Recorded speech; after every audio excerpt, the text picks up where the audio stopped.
هو ليه كل ما اتفرج على فيلم مصري ويطلع فيه حد يعني رئيس عصابة او مجرم او حاجة زي كده، 99% بيطلع ايطالي.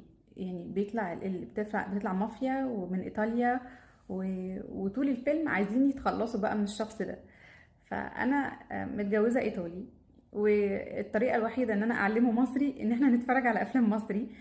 للأسف احنا بنتكلم لهجة، يعني احنا لهجتنا مصرية، أم، مش مكتوبة، دي لغة منطوقة، دايلكت زي لهجة أهل، احنا بنتكلم لهجات عموما، يعني مش بنتكلم لغات.